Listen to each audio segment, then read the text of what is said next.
bienvenue dans l'émission Parole de femmes. Nous avons passé toute la semaine avec notre invitée Mylène Kerry. Je vous avais dit qu'on apprendrait à faire un peu plus connaissance avec elle tout au long de cette semaine.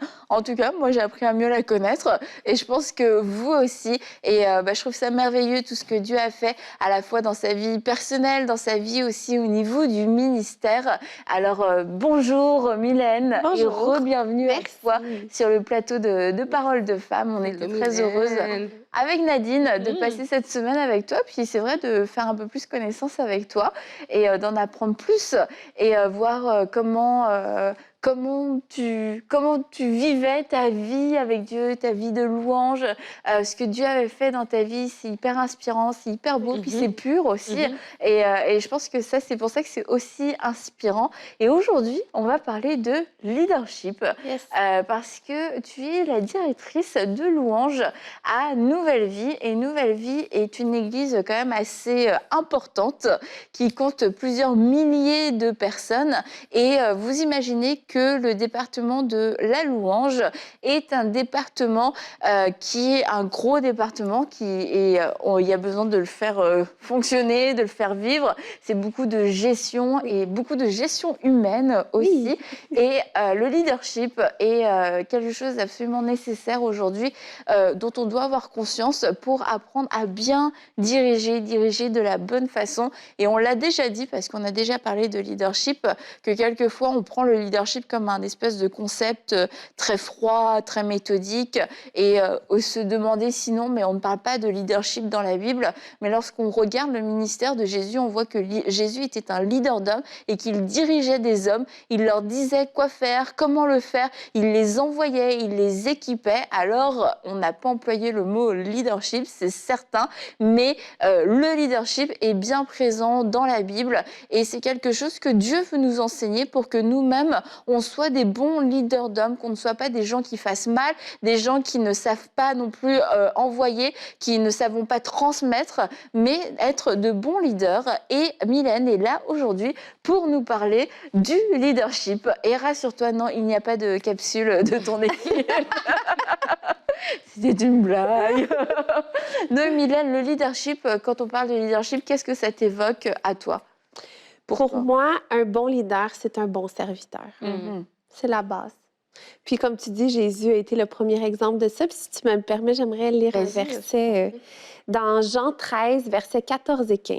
« Si donc je vous ai lavé les pieds, moi, le Seigneur et le Maître, vous devez aussi vous laver les pieds les uns aux autres, car je vous ai donné un exemple afin que vous fassiez comme je vous ai fait. » Et pour moi, Jésus a été le meilleur exemple de laveur de pieds, comme il nous montre ici. Et pour moi, être un leader, c'est servir Dieu et servir les autres. Pour moi, ça, c'est la base, c'est ce sur quoi je fonde mon leadership, si je peux dire ça comme ça. C'est un très beau fondement. Déjà, ça vient rétablir les choses. Le leadership, c'est pas la fondation du leadership n'est pas de dominer, c'est de pouvoir servir.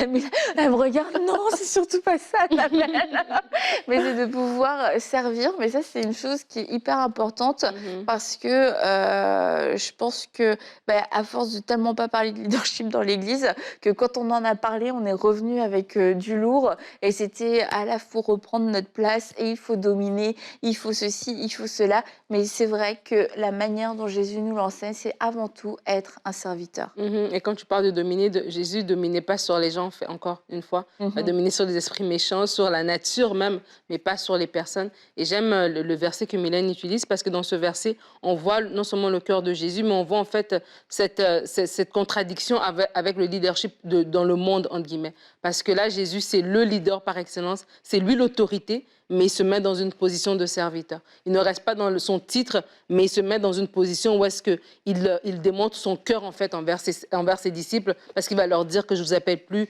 des disciples, je ne vous appelle plus serviteurs, je vous appelle amis. Et je crois qu'en tant que leader dans le monde chrétien, on parlait hier de la francophonie et tout ça, on donne aussi un exemple aussi dans notre façon de faire. Et cet exemple, que ce soit l'exemple du Seigneur Jésus, qui est un exemple d'un leader qui ne reste pas derrière sa position, derrière son titre. Je suis directrice, donc je reste derrière mon titre de de directrice, de pasteur ou de peu importe, oui, on va rester, on met pas de côté l'honneur, le respect, etc.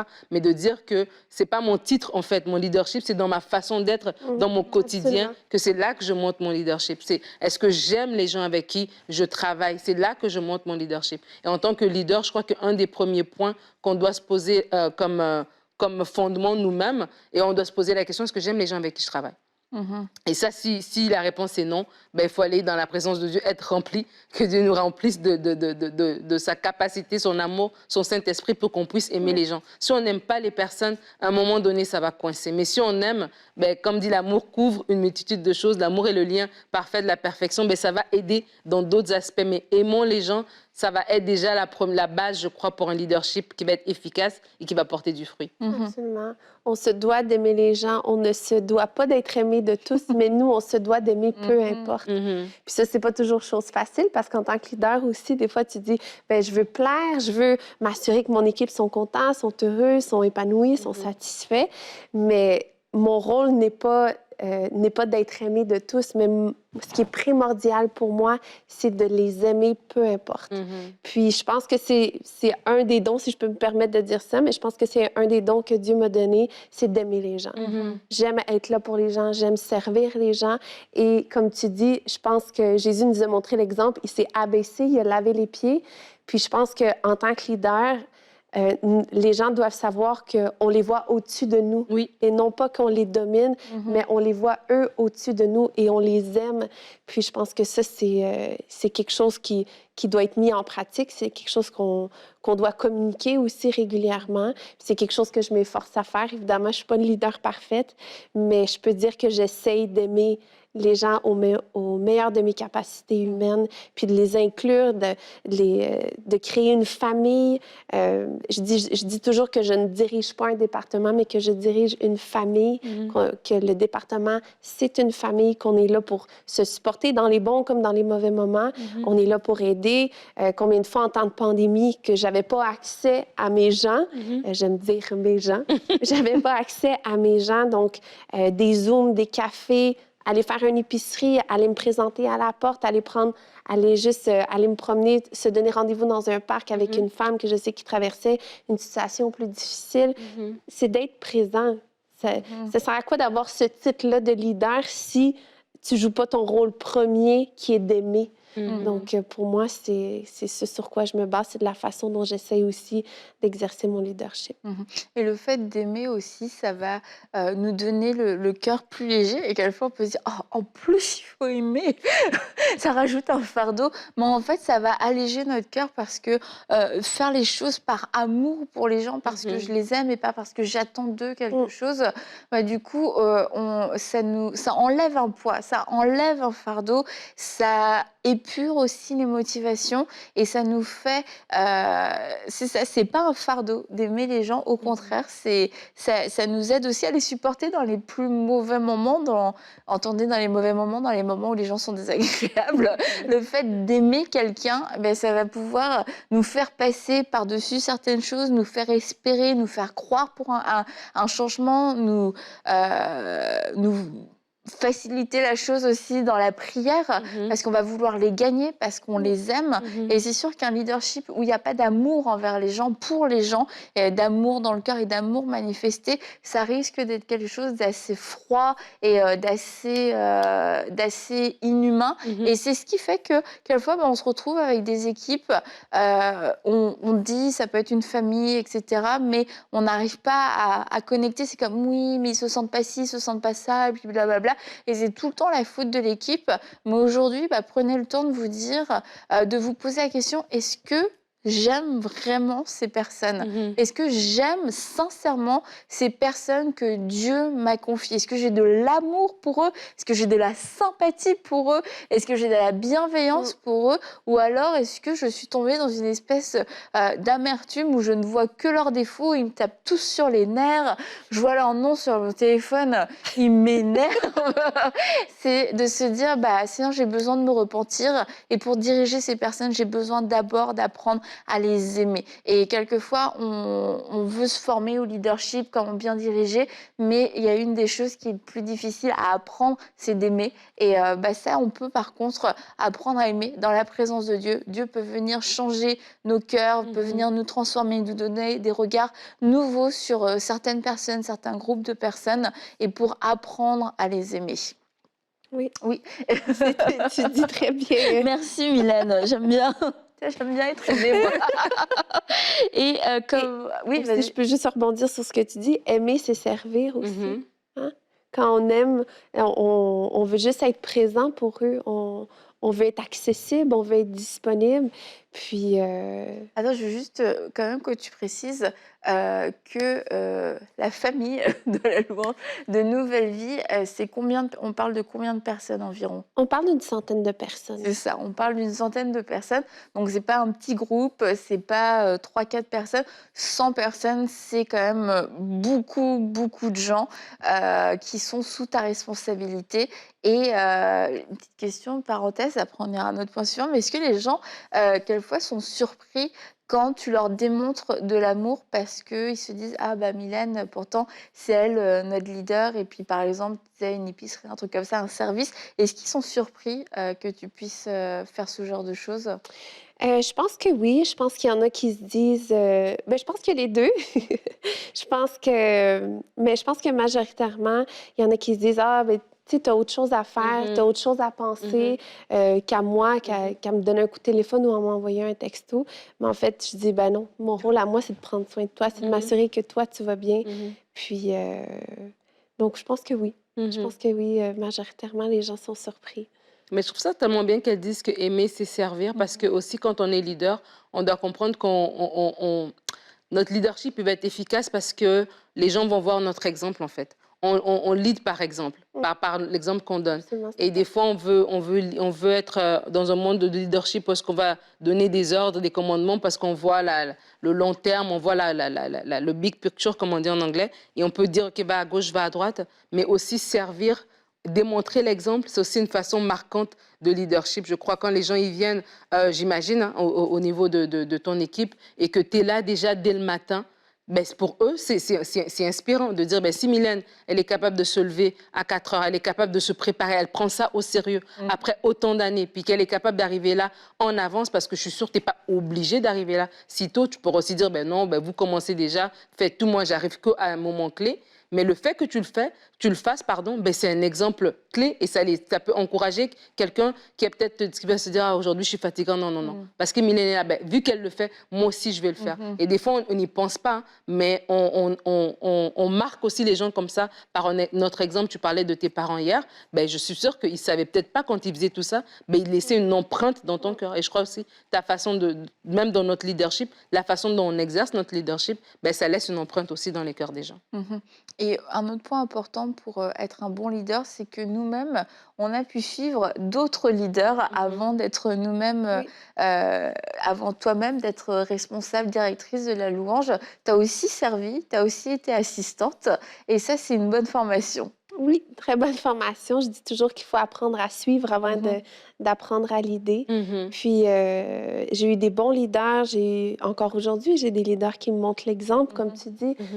Comment demander quelque chose à quelqu'un que tu ne fais pas toi-même? Fait que c'est sûr que je me serais dit, ben pourquoi cette personne-là me le demande si elle-même ne le fait pas? Donc, moi, je dois être consciente de ça. Jamais je vais demander quelque chose à quelqu'un de mon équipe que je ne suis pas capable de faire moi-même, parce que je vais être celle qui va montrer le premier exemple.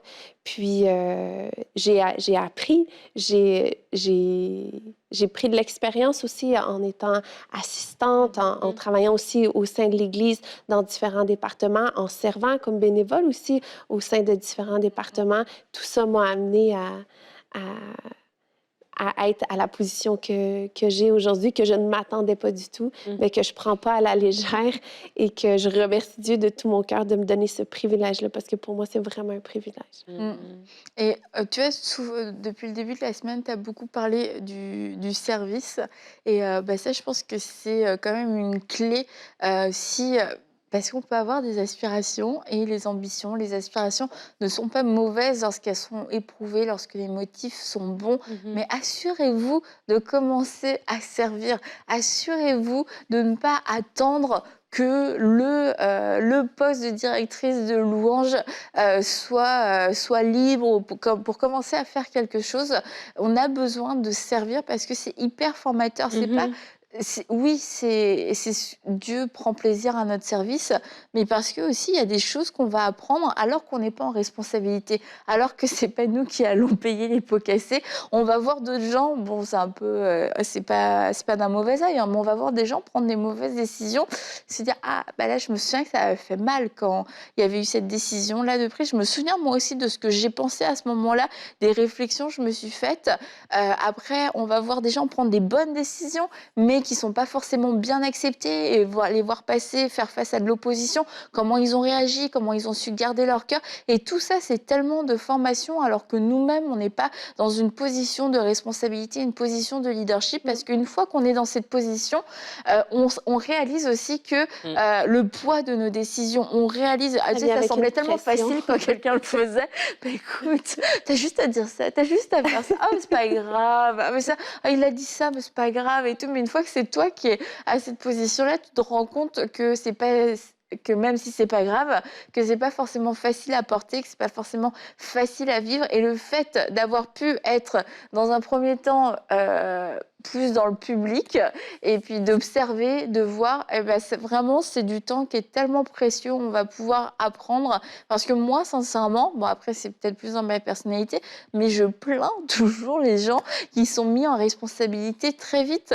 Je me dis mais quelle pression pour eux sans être passés par ce processus de la formation, ce processus où tu avais le droit à l'erreur, où on s'attendait finalement à ce que tu fasses une erreur, mais qui en fait t'es placé tellement haut, tellement vite que en fait parce que on a trouvé que tu étais génial, que tu te mets une pression, bah moi j'ai pas le droit à l'erreur. Et ça c'est terrible quand tu es en leadership de te dire j'ai pas le droit à l'erreur.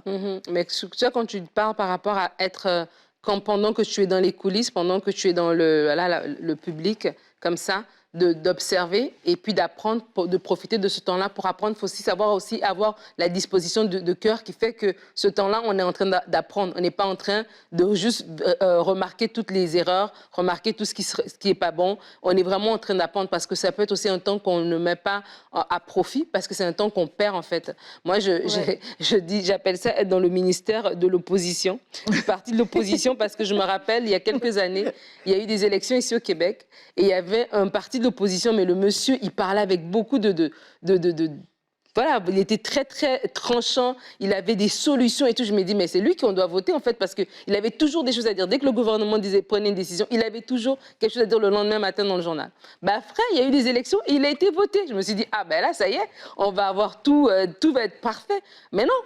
Tout n'était pas parfait parce que lui, quand il a pris le pouvoir, il s'est rendu compte, comme tu dis, il y a plein de choses, en fait, d'autres éléments comme ça qu'on n'a peut-être pas conscience lorsqu'on est de l'autre côté. C'est pour ça que lorsqu'on est de l'autre côté, on ne doit pas être porté à juste juger, remarquer les erreurs du leadership, être en train de casser telle affaire, parce que là, tu es focusé à regarder les mauvaises choses. Mais regarde les autres angles, regarde ce que tu peux apprendre. Comme ça, c'est un temps qui est bénéfique, en fait. Donc, quand tu vas arriver, toi, à cette position-là, parce que tu ne connais pas la journée où est-ce que Pharaon va t'envoyer chercher, lorsque ça va arriver à ton tour, tu vas être mieux préparé en fait. Et ne pas perdre ce temps-là. On parlait de l'appel en disant que ça peut être un processus, mais que ce processus soit maximisé si on prend le temps d'être enseigné, de regarder, d'observer avec une intentionnalité de dire tiens, je veux apprendre des choses par rapport à tout ça.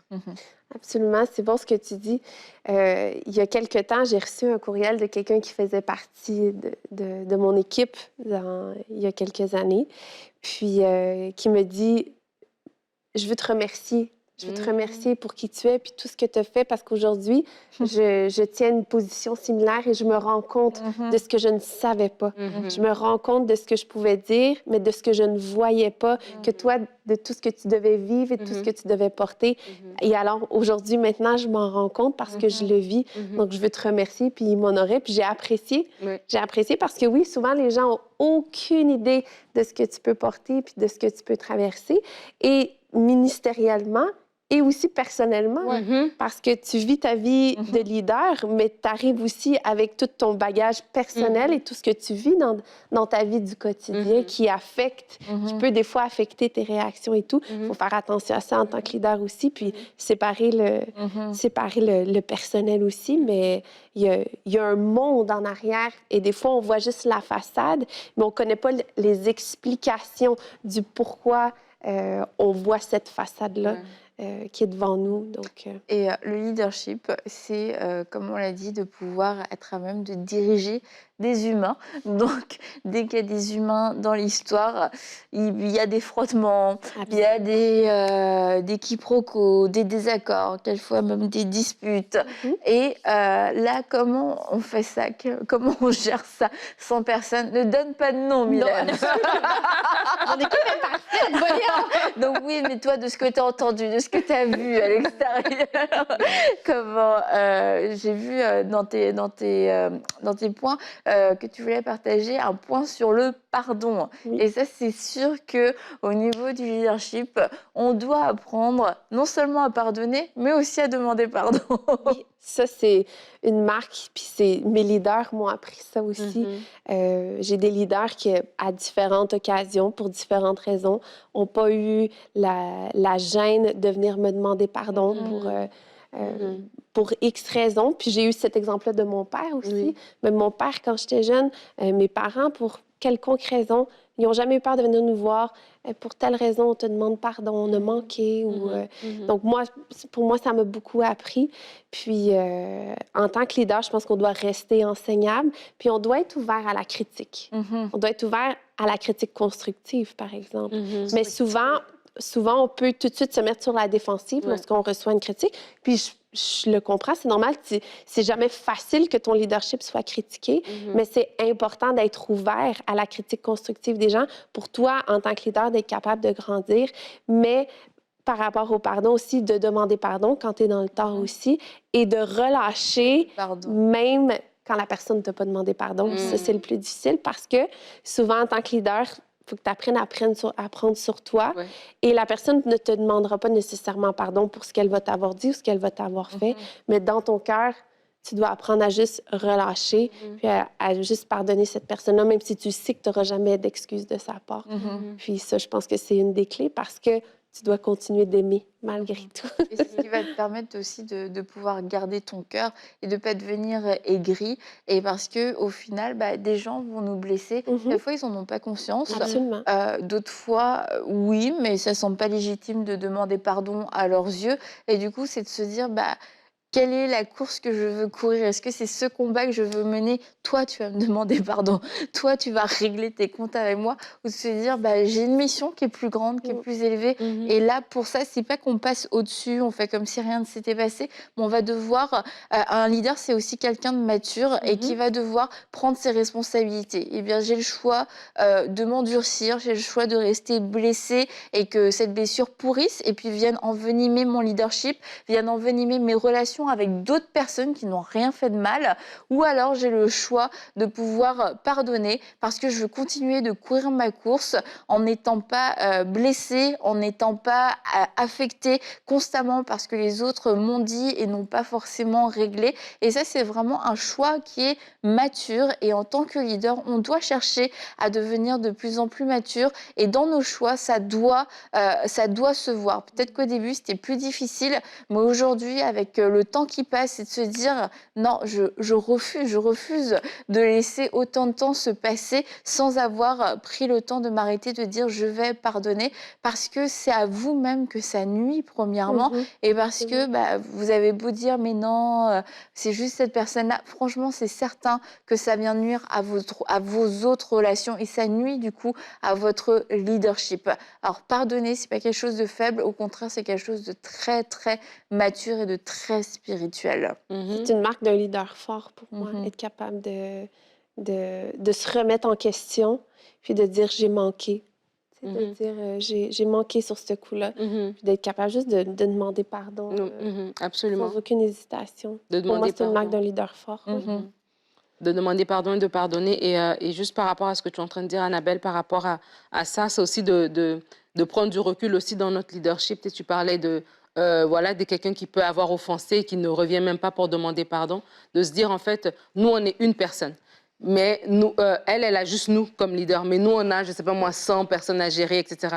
On a plein de personnalités à confronter, tu vois. On a plein de gens aussi qui viennent, chacun aussi avec leur bagage, avec peut-être leur semaine, peut-être avec une épreuve qu'ils sont en train de traverser à ce moment-là. Donc peut-être qu'il y a un éclat qui est juste dû à la personnalité de la personne ou un éclat qui est dû à une circonstance particulière. Mais bref, on a toutes ces personnes-là à gérer. Et lorsqu'on s'accroche sur une personne, ben, quelque part, les autres personnes aussi vont payer, en guillemets, le prix voilà, de notre réaction envers cette personne-là et de se dire qu'il y a un travail qui va se faire à long terme. Et lorsque nous-mêmes aussi, on aura une réaction comme ça de maturité où est-ce qu'on prend un peu de la hauteur sur certaines situations, encore une fois, on envoie un message. Encore une fois, on démontre aussi qu'on est à notre place de leader. Parce que lorsqu'on est un leader, quelque part, on a aussi un caractère aussi qui a été éprouvé, sanctifié avec le temps. À un moment donné, dans une saison de notre vie, on aurait pu nous aussi éclater. Ben, on arrive à un moment où est-ce que, voilà, on prend les choses avec recul, avec grain de sel. Pourquoi? Parce que c'est nous le leader, c'est nous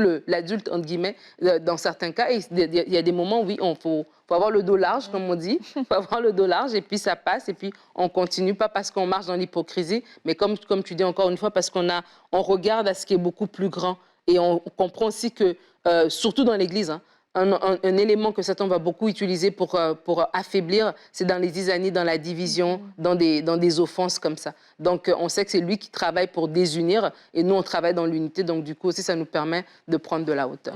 Et tu dis, Mylène, que l'idée, c'est être aveugle d'un œil, sourd d'une oreille et laisser l'eau te couler sur le dos.